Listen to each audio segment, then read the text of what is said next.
But no, I think first, I'd like to say, Dan was a stranger.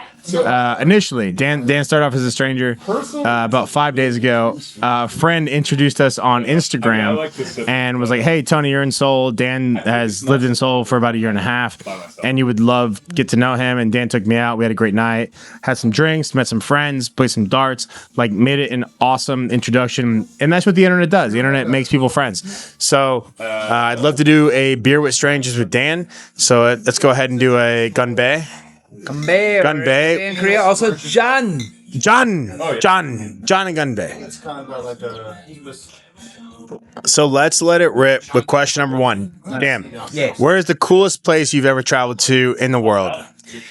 I would say, and I thought about this, that would be Chernobyl. Before the war, before what happened, obviously everything with Ukraine and Russia, I was there in 2021, and I got a chance to visit that. And sadly, that might be one of the last trips that that anybody in the world gets to see. Because I don't think that anybody's going to be there anytime soon, or maybe even after this war ends. That was an incredible trip. I was with somebody that I worked with financially, but also he became a friend of mine. And we had an opportunity to take a trip with a guided tour, and instead we took his Hyundai from Kyiv to Chernobyl, and he drove through the entire area. We went through all of the different places in his Hyundai.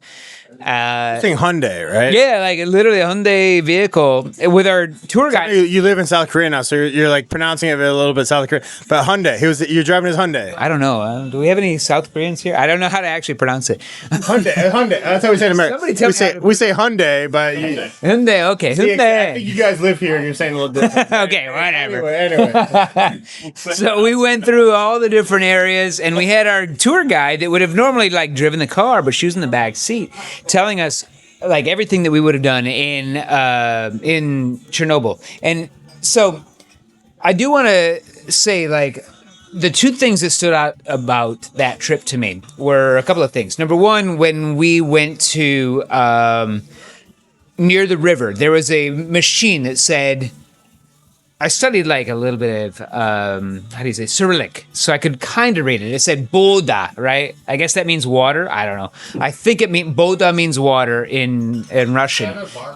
And so anyway, my friend said, "Oh, okay, this is the machine that when I grew up, when I was a teenager, we would stand and there would be a line here, and there was a cup on a string, and you would put the cup on the machine and drink water from this machine, and then the next person behind you would drink water from the machine." And I was like, it was one of those things where I was like, "Wow, we are so fortunate because of everything that we had and everything that we grew up with." So that was one of the big things about that trip. The other thing that was interesting to me is our tour guide was, she's obviously done hundreds of tours, thousands of tours, maybe, who knows. So we would always do we did the tour through everything. And if you've ever watched the movie, it's Chernobyl on HBO. I've watched it. Yeah, I've seen that. Yeah. One of the most crazy parts was the basement where all the firefighters put their radioactive boots and stuff like that. So I had It was like a disinfecting zone or something like that. exactly. Right? Yeah. So I had seen that, and I was like, my friend and I were like, "Oh, we want to see the hospital." And she's like, "Well, I want to have kids someday, so I'm not going to go to the hospital. You guys can go down there. You can take the Geiger counter." Wait, so she still felt like that was the that room wasn't radioactive, but that hospital might still be radioactive. The hospital was fine, but if you go down to the underground basement, like that was off limits. Like that was like something that would have been too much. Yeah. So Okay, it's crazy. wouldn't do that. Okay, crazy. All right, insane. Kendall. That's trash. But Kendall, come on. What's up, guys? What's up? Sorry. Some guests. We have some other guests in the bar. Obviously, this is the whole beautiful part of the show.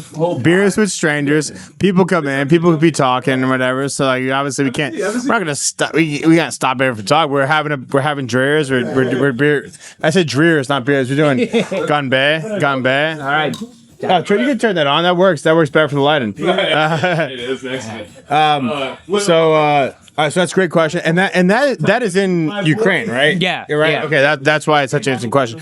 Okay, so then what about what is the best meal you've ever had anywhere in the world? What are you boys drinking? What are you? So this is embarrassing because it might be a chain, but I know it is a chain. But I would say that the thing that I crave most that we don't have here in Seoul. Forgive me, Japanese people, but I love the Ichiran. I love Ichiran ramen, right? And I know it's all over Tokyo. It's all over probably all of Japan. I know it's in Osaka, but it's also in Hong Kong. And boy, I wish it was in Seoul. I just wish that milky. Like, there's a lot of ramen places here, but there's nothing like Ichiran. Even though they sell the packaged stuff there, it's not the same. Like, That's wild because actually when I was there, I kind of refused to go have it because I thought it's too chain. I shouldn't do that. So I think I actually have in this trip learned that you should try to get rid of like preconceived notions of like why you should or shouldn't do something. And that's popular. If something is popular, that means it's probably for a reason. right. It's like go try it, go do it, go do the thing. Right? It's great. Yeah. Well, I regret doing that, so I guess I have to go back to Japan now so I can do it. Right. Okay. All right. So Ichiran in Japan was the answer, right? That would probably be the one thing that I would, if I could have a meal tomorrow, right now, that would be what I would do. It would be Ichiran, yeah. Last time I was here, we were talking about So I would say. So what's the next question? The next question is what is the coolest musical event you've ever been to before in your life? Bro, just want to stick this. So I love EDM music. So I don't know if you do or not, but EDM music. yeah, big EDM fan, big trance fan. So I would say I've had the most fun in my life on the Groove Cruise, which is it goes out of Miami. It's a cruise ship that is nothing but like all sorts of dance music, right? So incredible time with incredible music, and I had a great time like 3 or 4 years in a row. So I would say that would be my favorite time. Some of my favorite musicians, Marcus Schultz, John Summit, were all on there.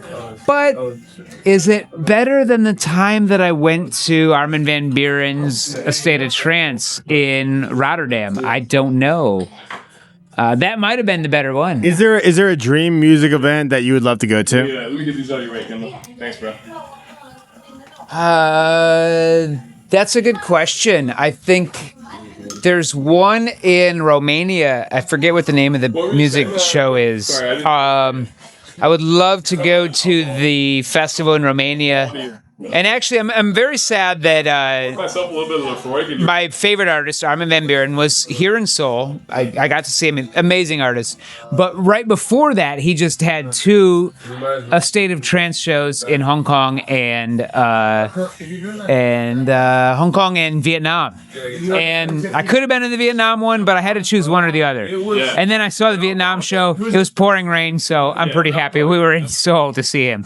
Hell yeah. All right. Love that. So that's 3 great questions, 3 great answers. So number 4, this is the one of my favorite questions. As a stand-up comedian, I love asking this question. Is who is the funniest person that you would love to spend time with? Anywhere, any place, any time, alive or dead, favorite person that you want to spend time with? You know, I grew up in an era where Seinfeld was one of the funniest shows that probably anybody I knew loved. So I would have to say Larry David. I would have to say Larry David. And what would you want to do with Larry David? Like coffee or drinks or something like that? And people Anything I did with him would be hilarious. Like I don't know. I could be in a freezer with him. I could be in a bagel shop. Well, okay. Let's be honest. What am I going to do with Larry David? We're going to be at a bagel shop, right? That's probably what it is. Wow. On the ground. Wow, we cannot be louder. Probably will work. It probably will still work, but it's fine. It's fine. Unbelievable. Larry David. If Larry David was here right now, he'd be like, could we keep it down a little bit. I mean, we're doing something, you know. Doing? Yeah, exactly.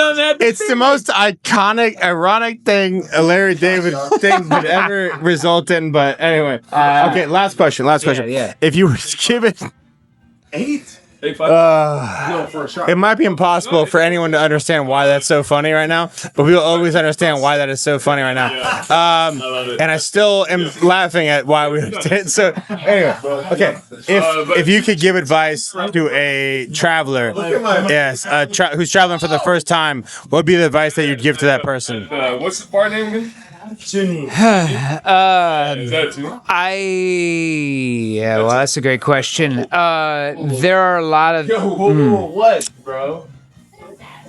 This is the one that I didn't think through so far earlier on. It's tough. It's a tough one because it's so like it feels important, but it's not that hard. Like you can obviously like do whatever you want, man. Like do it, make it good, make it fun, whatever you want to do. So that's a great question. I think the answer would be you have to do your research, but most countries are pretty similar. When you go to, there are a couple of countries that are a little bit more difficult than others. Yeah. Obviously, when you came to Korea, you realized you couldn't use Google Maps, and if you went to China, for example, you couldn't use anything really. You needed an eSIM, but for the most part, everything's okay. But in today's day and age, I think the answer to that question is probably ChatGPT. Unfortunately, That's a good answer though. Or It's, one of the versions of it, like a Gemini or Claude or ChatGPT, one of those. Like, I think that's going to be your. This day and age, that gives you a great answer, right? I mean, that helps you do anything you want to do at this point in time, right? Yeah, exactly. I think any AI stuff is going to be able to help you in your travel. And nowadays, there's really not really much of an excuse to kind of go in uneducated into a country. Yeah. Honestly, this whole trip, I'm very lucky for ChatGPT, Gemini, and Claude. They've all like helped me out a lot of ways. If it wasn't for them, I would use Google. If it wasn't for them, if I was younger, I would have picked whatever the other thing was. I mean, what are you gonna do? Not use the resources of your time? Exactly. You know, so like I think that's a great answer. And honestly, I think these were all great answers to the questions, and thank you so much, dude. And honestly, I met you as a stranger from Instagram because of a buddy who knew us, and you showed me a really great time, and you were a lot of fun, man, and I really appreciate it, bro. So thank you so much. Awesome. And I wish you the best on your travels and everything, all right, bro? Thank you so much. All right, take it easy. You too. Okay, buggy. Love you guys. Don't read me.